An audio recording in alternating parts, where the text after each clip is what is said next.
Hello guys, welcome to daily current capsule. This is Divyansh और आज हम एक नई सीरीज शुरू करने वाले हैं जिसमें हम 500 जीएस के क्वेश्चंस डिस्कस करेंगे। इसमें आपको हिस्ट्री, पॉलिटी, ज्योग्राफी, साइंस और कुछ क्वेश्चंस करंट के भी मिलेंगे।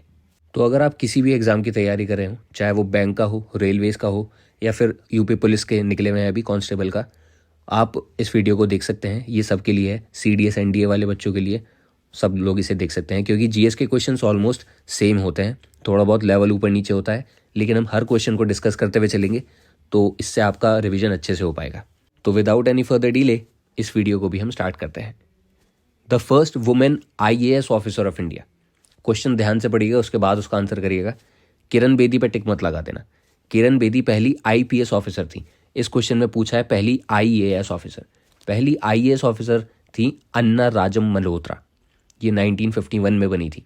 और अगर आईपीएस पूछा जाता है तो फिर आप किरण बेदी पे लगाइए जो 1972 में बनी थी। दोनों में कंफ्यूज मत होना, क्वेश्चन ठीक से पढ़ने के बाद ही आंसर करना।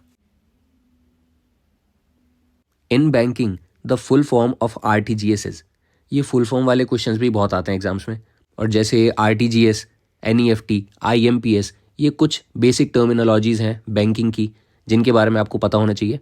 तो आरटीजीएस की फुल फॉर्म होती है real time gross settlement.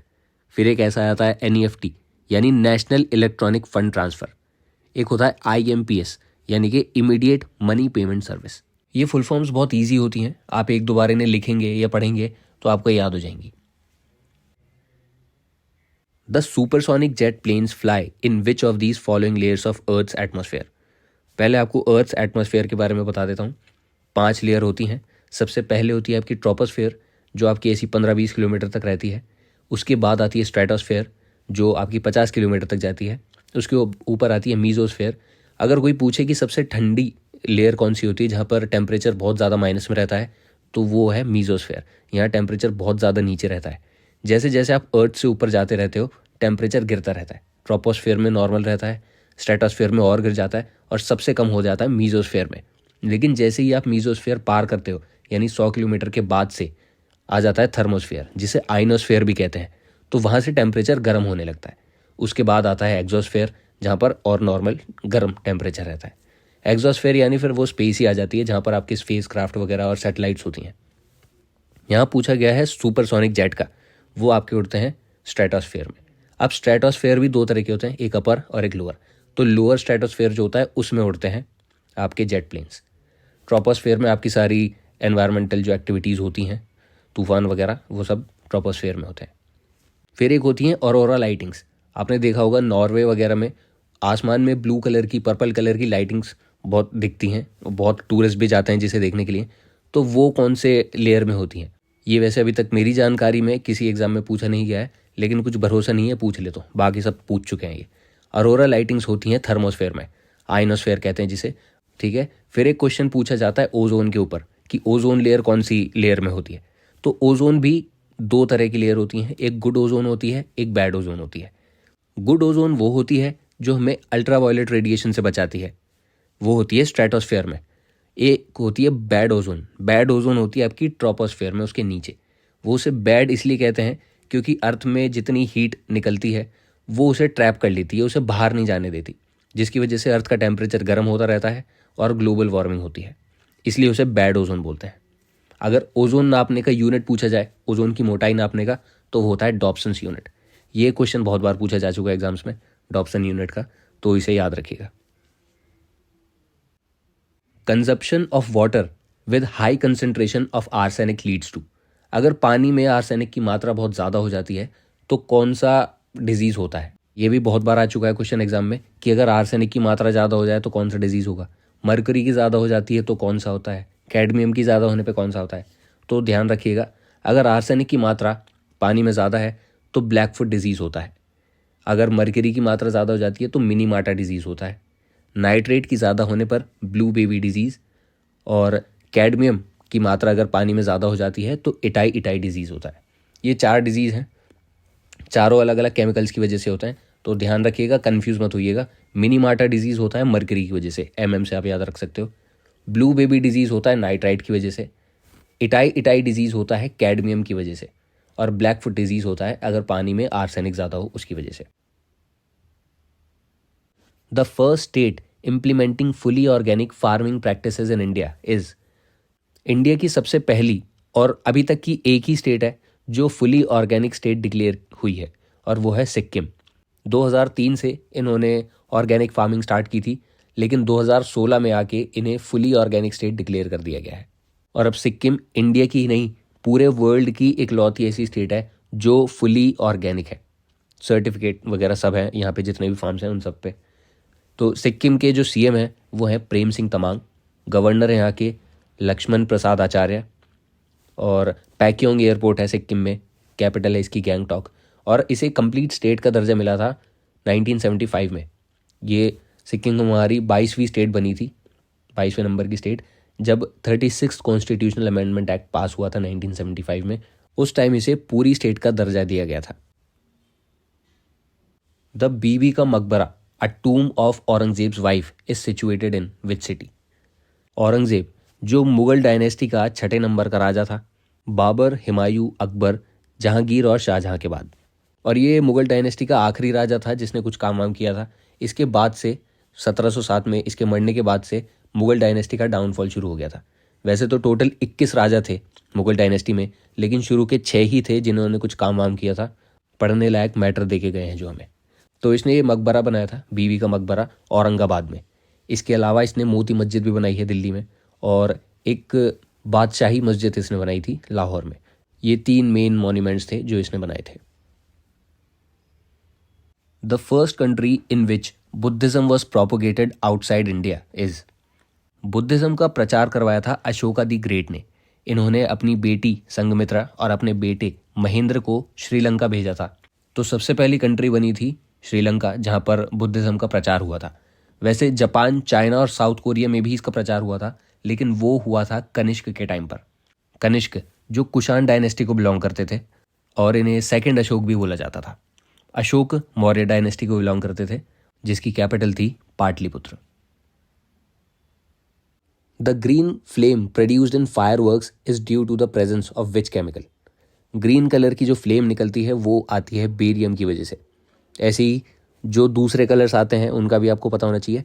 Red colour आता है स्ट्रोंटियम की वजह से, ब्लू आता है कॉपर की वजह से, येलो आता है सोडियम की वजह से, ऑरेंज आता है स्ट्रोंटियम और सोडियम दोनों को मिलाकर, और ग्रे एंड वाइट ये आते हैं टाइटेनियम, जर्कोनियम और मैग्नीशियम की वजह से।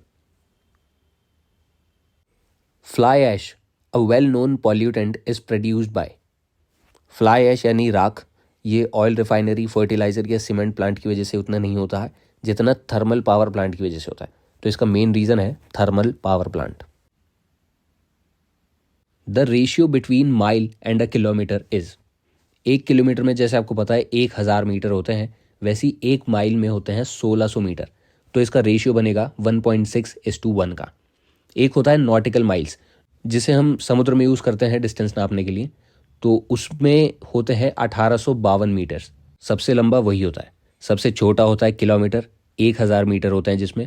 उससे लंबा होता है 1 माइल, जिसमें होता है 1600 मीटर, और सबसे लंबा होता है नॉटिकल माइल, जिसमें होते हैं 1852 metres. The blood pressure of a normal person should be. एक नॉर्मल हेल्दी पर्सन का ब्लड प्रेशर होना चाहिए 120/80 mm। इसमें 120/80 का मतलब क्या होता है? 120 होता है आपका सिस्टोलिक नंबर, जब आपका हार्ट कॉन्ट्रैक्ट करता है, और 80 होता है डायस्टोलिक नंबर, जब आपका हार्ट रेस्टिंग पोजीशन में होता है उस टाइम का। तो एक सिस्टोल और एक डायस्टोल को मिलाकर एक हार्ट बीट बनती है। और हमें पता है कि 1 मिनट में हमारा हार्ट 72 बार धड़कता है, यानी कि 60 सेकेंड्स में 72 टाइम्स हमारा हार्ट बीट करता है। तो हमारी एक हार्ट बीट को 0.8 सेकेंड्स का टाइम लगता है, और इतने ही टाइम में हमारा हार्ट 70 ml ब्लड पंप कर देता है। इसके साथ आपको ये भी पता होना चाहिए कि ब्लड प्रेशर को नापने के लिए जिस इक्विपमेंट का यूज़ करते हैं उसे कहते हैं स्फिग्मोमैनोमीटर। ये भी कई बार पूछा गया एग्जाम में, स्फिग्मोमैनोमीटर, और इसे बनाया था सैमुअल कार्ल रिटर ने। The silicon valley of India is a nickname of which city. ये ऐसे क्वेश्चंस भी बहुत आते हैं जिसमें सिटीज़ के निक नेम पूछे जाते हैं। तो सिलिकॉन वैली तो बोला जाता है बेंगलुरु को। इसके अलावा बाकी सिटीज़ का हम देखें तो जयपुर को बोला जाता है पिंक सिटी, जोधपुर को बोलते हैं ब्लू सिटी, उदयपुर को बोलते हैं सिटी ऑफ लेक्स, ऐसे ही अहमदाबाद को बोला जाता है मैनचेस्टर ऑफ इंडिया। अहमदाबाद में ये भी याद रखना कि ये पहली सिटी है जिसे वर्ल्ड हेरिटेज साइट्स की लिस्ट में ऐड किया गया था। वर्ल्ड हेरिटेज साइट्स में इससे पहले मॉन्यूमेंट्स को और साइट्स को ही ऐड किया जाता था, लेकिन अहमदाबाद ऐसी पहली सिटी बनी थी जिसे ऐड किया गया था। और दूसरी सिटी थी जयपुर, पिंक सिटी। ठीक है। जमशेदपुर को बोलते हैं स्टील सिटी, कोलकाता को बोलते हैं science city, city of Joy भी बोला जाता है उसे। ऐसे ही लखनऊ को बोलते हैं सिटी ऑफ नवाब्स, वाराणसी को बोलते हैं city of temples, Amritsar the golden city, Chennai को बोलते हैं डेट्रॉइट ऑफ साउथ। डेट्रॉइट एक सिटी है मिशिगन यूएसए में, जो अपने ऑटोमोबाइल सेक्टर के लिए जानी जाती है। वहाँ पर मैन्युफैक्चरिंग यूनिट्स बहुत हैं। ऐसे ही चेन्नई में भी मेजर ऑटोमोबाइल मैन्युफैक्चरिंग यूनिट्स हैं और अलाइड इंडस्ट्रीज़ भी हैं बहुत सारी सिटी में, इसलिए उसे डेट्रॉइट ऑफ साउथ बोला जाता है। डेट्रॉइट ऑफ एशिया भी बोलते हैं बहुत जगह उसे। ठीक है। और मुंबई को बोला जाता है फाइनेंशियल कैपिटल या गेटवे ऑफ इंडिया भी बोला जाता है। ऐसे ही हैदराबाद को कहते हैं हाईटेक सिटी या सिटी ऑफ पोल्स भी कहा जाता है इसे। Out of the 5 ring symbol of Olympic games which of the following colours is not present. 5 rings होती हैं ओलंपिक के सिंबल में, आपने देखा होगा, और इनमें पिंक कलर नहीं होता। 5 होते हैं, ब्लू, येलो, ब्लैक, ग्रीन और रेड। और ये पांचों रिंग्स रिप्रेजेंट करती हैं 5 कॉन्टिनेंट्स के यूनियन को। 5 कॉन्टिनेंट होते हैं दुनिया में, यूरोप, एशिया, अफ्रीका, अमेरिका और ओशिनिया। इन पांचों को रिप्रेजेंट करने के लिए 5 रिंग्स बनाई गई थी। और ये रिंग्स बनाई थी पियरे डी क्यूबर्टन ने, जो ओलंपिक के फाउंडर थे 1913 में। ओलंपिक्स की बात कर रहे थे तो एक क्वेश्चन ओलंपिक्स का और ले लेते हैं। Which of the following countries will organise next summer Olympic games in the year 2024। 2024 में जो समर ओलंपिक्स होंगे वो होंगे फ्रांस, पेरिस में। इससे पहले 2020 में जापान में होने वाले थे, जो पोस्टपोन हो गए थे, 2021 में हुए थे। और अभी जो 2022 में चाइना में होने वाले थे, जो 2023 में इस साल हुए हैं, वो विंटर ओलंपिक्स है। यहाँ समर ओलंपिक्स का पूछा है। तो समर पहले हुआ था टोक्यो में, उसके बाद अब जो होंगे 2024 में वो फ्रांस, पेरिस में होंगे। उसके बाद 2028 में जो होंगे वो यूएस, लॉस एंजलिस में होंगे। 2032 में ऑस्ट्रेलिया में होंगे। 4-4 साल के गैप के बाद होता है। वैसे तो हर 2 साल में होता है, लेकिन एक बार विंटर ओलंपिक, एक बार समर ओलंपिक, ऐसे करके होता है। तो 2020 में जो टोक्यो में हुए थे वो समर थे। उसके बाद चाइना में जो हुए थे वो विंटर ओलंपिक्स थे। अब जिनकी हम बात कर रहे हैं वो सारे समर ओलंपिक्स हैं, यानी फ्रांस 2024 में, 2028 में यूएस में, 2032 में ऑस्ट्रेलिया में, और 2036 में अभी फाइनल नहीं हुआ है कहाँ होगा, लेकिन इंडिया पूरी कोशिश कर रहा है कि इंडिया को होस्ट करने को मिले 2036 Olympics. The 2 houses of central legislature as per the government of India act 1935 were. Government of India act 1935, जिसमें बाई कैमरल लेजिस्लेचर लेके आए थे लोग, जिसे आज के टाइम हम लोकसभा, राज्यसभा कहते हैं। उस टाइम इन्हें फेडरल असेंबली और काउंसिल ऑफ स्टेट्स कहा जाता था। ये एक बहुत ही इंपॉर्टेंट एक्ट है जिसमें कई सारे चेंजेस हुए थे। जैसे 1919 वाले एक्ट में ये डायरकी लेके आए थे, उसे इस एक्ट में अबॉलिश कर दिया गया था। डायरकी ये सेंटर में लेके आ गए थे, प्रोविंसेस में से डायरकी हटा दी थी। इसके साथ ही फेडरल कोड भी बनाई गई थी, जिसे इसी एक्ट में बात की गई थी, लेकिन वो बन के तैयार हुआ था 1937 में, जिसे सुप्रीम कोर्ट कहते हैं। और आरबीआई की स्थापना भी 1935 में की गई थी। और उस टाइम जवाहरलाल नेहरू भी ज़्यादा खुश नहीं थे इस एक्ट से, इसलिए उन्होंने इसे बोला था new act of slavery, government of India act 1935 को। विच of the following is an artificial ecosystem. Artificial ecosystem यानी कृत्रिम पारितंत्र, मतलब जो मैन मेड हो, हमने बनाया हो। इस सब में सिर्फ फार्म ही है जो हमने बनाया, बाकी फॉरेस्ट, पॉन्ड, ये सब नेचुरल होते हैं। तो इसका आंसर है form. Which blood type person is called universal donor. Universal donor बोला जाता है ओ वालों को, जिनके पास ब्लड ग्रुप ओ होता है। ओ में भी ओ नेगेटिव वाले ज़्यादा बढ़िया माने जाते हैं। ये ब्लड ग्रुपिंग्स का सिस्टम 1900 में डिस्कवर किया था कार्ल लैंडस्टीनर ने, जिसमें उन्होंने बताया था 4 तरह के ब्लड ग्रुप होते हैं, ए बी और ओ। अब इसमें यूनिवर्सल डोनर होता है ओ, क्योंकि उसके पास कोई एंटीजन नहीं होता, और यूनिवर्सल रेसिपिएंट होता है ए बी, क्योंकि उनके पास कोई एंटीबॉडी नहीं होती। तो ये एंटीजन और एंटीबॉडी का भी एक अलग कॉन्सेप्ट है, उसे हम आगे किसी वीडियो में डिस्कस करेंगे। अभी के लिए आप याद रखना कि यूनिवर्सल डोनर ओ को बोला जाता है और यूनिवर्सल रेसिपिएंट ए बी को। During the Mughal period which one of the following trader first came to India. ये क्रोनोलॉजी याद रख लेना, बहुत इंपॉर्टेंट है। सबसे पहले आए थे पोर्चुगीज़ 1498 में, वास्को डी गामा आए थे जब।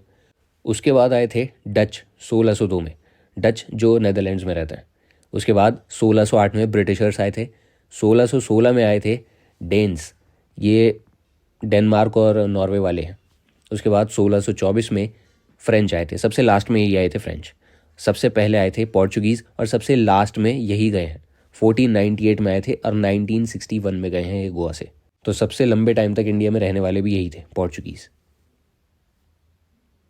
देर are 3 types of heterotrophs, which one of the following is not one of them. Heterotrophs वो होते हैं जो अपने खाने के लिए दूसरों पर डिपेंडेंट रहते हैं, जैसे कि इंसान और जानवर, फंजाई और कुछ बैक्टीरिया भी इनमें आते हैं। वैसे ही एक होते हैं ऑटोट्रॉप्स, जो अपने खानों के लिए किसी और पर डिपेंडेंट नहीं होते, वो अपना खाना खुद बना लेते हैं, जैसे प्लांट्स, फाइटोप्लैंक्टन्स, एल्गे और कुछ बैक्टीरिया इसमें भी आते हैं। तो कार्निवोर्स, ओमनिवोर्स और हर्बीवोर्स ये हेट्रोट्रॉप्स होते हैं। कंज्यूमर्स कोई हेट्रोट्रॉप्स नहीं होते। तो इसका आंसर है consumers. Which of the following is the first state in India formed on the basis of language. Language के बेसिस पे बनने वाली पहली स्टेट थी आंध्र प्रदेश, जिसे 1953 में बनाया गया था। पहले एक स्टेट थी मद्रास, जहाँ पर तमिल और तेलुगु स्पीकिंग पॉपुलेशन एक साथ रहती थी, तो उसे डिवाइड करके तमिल स्पीकिंग पॉपुलेशन के लिए तमिलनाडु बना दिया और तेलुगु स्पीकिंग के लिए आंध्र प्रदेश। 1953 में ही जवाहरलाल नेहरू ने एक स्टेट रीऑर्गेनाइजेशन कमीशन बनाया था, जिसके हेड उन्होंने बनाया था फजल अली को। ये सुप्रीम कोर्ट के रिटायर्ड चीफ जस्टिस थे। इनके साथ ही इनके 2 मेंबर और थे, एच.एन. कुंजरू और के.एम. पनीकर। इससे पहले 1948 में भी एक कमेटी बनी थी, जेवीपी कमेटी। जेवीपी यानी कि जवाहरलाल नेहरू, वल्लभ भाई पटेल और पट्टाभी सीतारमैया। उसके बाद फिर 1953 में ये फजल अली कमीशन आया। तो ये कई सारी ऐसी कमेटीज़ बनाई गई थी लिंग्विस्टिक बेसिस पर स्टेट्स को बांटने के लिए। तो सबसे पहली जो स्टेट थी जो बनी थी लिंग्विस्टिक बेसिस पर, वो थी आंध्र प्रदेश। आप याद रखना बस। ये आपके 20 क्वेश्चंस हो गए हैं। वैसे नंबर में ही 20 है, डिस्कशन हमने कई ज़्यादा की कर ली है। अगर आपको ये वीडियो सही लग रही है तो आप मेरे को कमेंट्स में बताइए, मैं थोड़ा और जल्दी इन्हें डालूंगा। और तब तक के लिए अच्छे से रिवीजन कीजिए, मन लगा के पढ़ाई करिए। And I will see you in the next class.